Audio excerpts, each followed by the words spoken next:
day, Thomas finally arrived on his new railway. He originally thought he would be on Sodor, but his controller corrected him.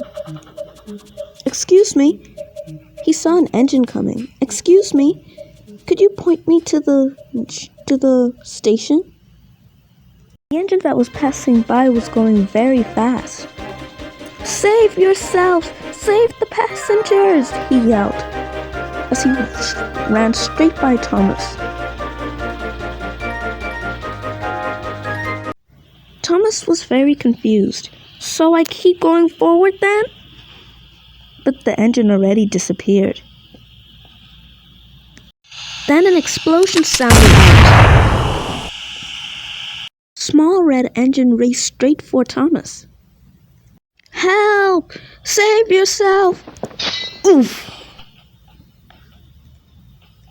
He didn't know whether to be shocked or concerned. More engines rattled straight for Thomas.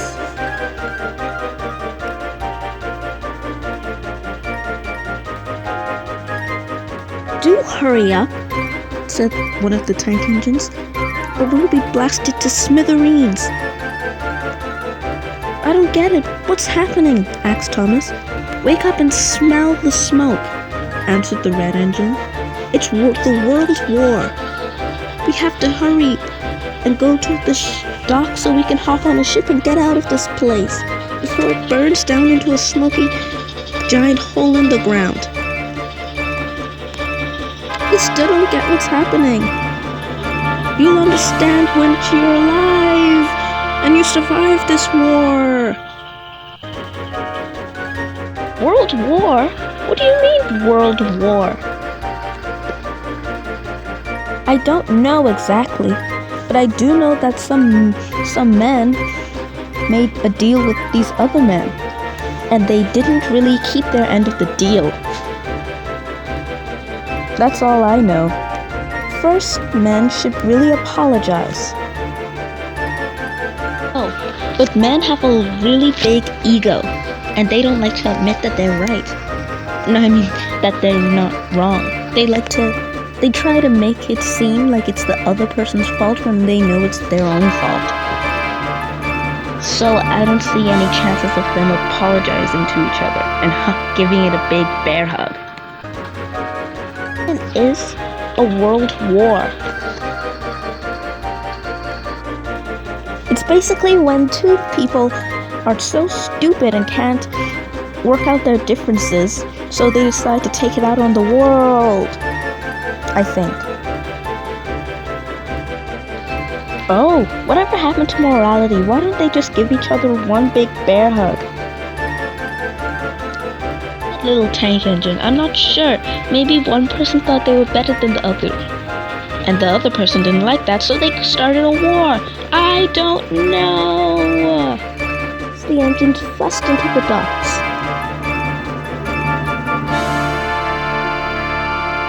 Some engines felt battered and tired from the really big run in the rush. While the rest exclaimed, "You mean we're finally gonna get off this island? Hooray!" But their happiness was soon paused. From the sidings they heard a whistle and a voice screaming for help. "Help! Help! I've sunk into the water! Help me! Please!" "Shouldn't we help him?" asked Thomas. "It's his own fault and his own problem," replied the engine cynically. "It's not our fault that he's stuck in the water. It's just our duties to get off this island," he answered unsympathetically. "No," said Thomas. "Friends don't leave friends behind. I'm not exactly sure what your relationship with him is, but whatever it is, you can't just leave him there while the war is happening. I'm sorry, but I'm gonna go back and help him." "What? No, don't do that. Don't be silly. We're all supposed to leave together." "You're right," answered Thomas. "We are supposed to go together." All of us. Even the engines that are still out there. Okay, I'll try to hold off the ship while you go and rescue that engine. You got spunks, little tank engine. I admire that. Thomas smiled slightly, then he puffed backwards to go help the engine.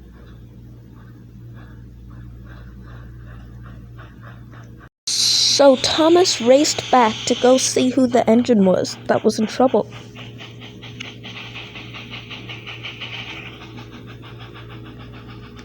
Thomas found the Austerity tank engine that was stuck in the water. What happened? He asked. He was very concerned.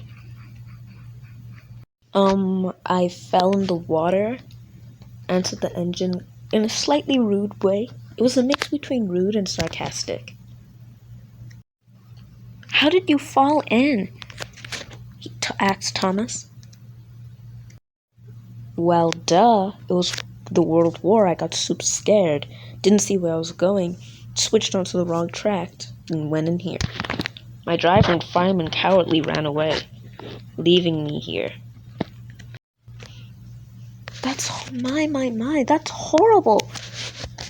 Friends should never leave friends behind. Don't worry. I'm coming to help you. Thomas came up to the engine.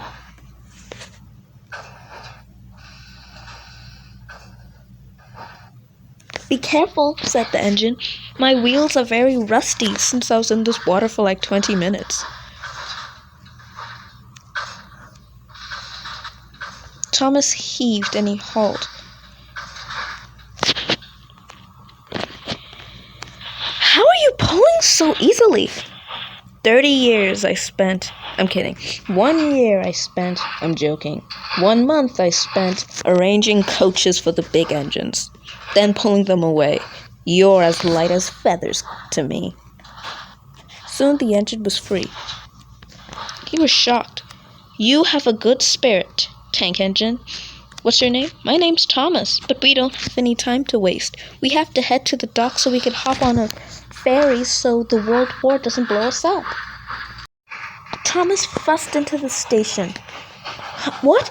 You guys are on the boat? You were supposed to wait for me. We're sorry, little tank engine. Well, mostly me. I'm sorry, little tank engine, but I held them off for as long as I could. But then they said this was the final boat.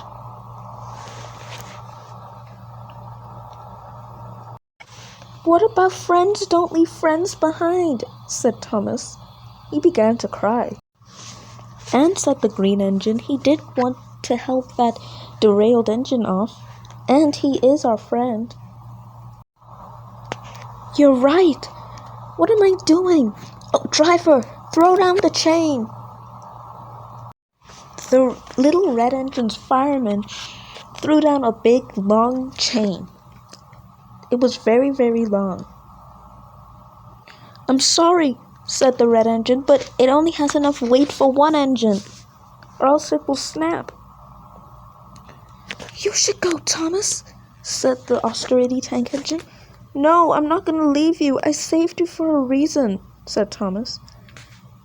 You saved me. Allow me to save you.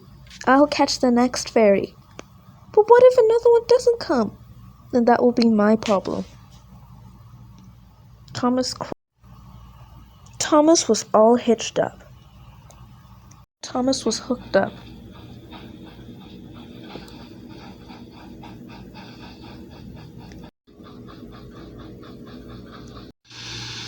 Thomas sadly watched as the boat departed. He looked down at his new friend. As they were leaving, an explosion cried out. Thomas shut his eyes, and a tear rolled down his face. He didn't dare open his eyes to see what had happened. Off the boat they went. Into the unknown, that is. But that's another story.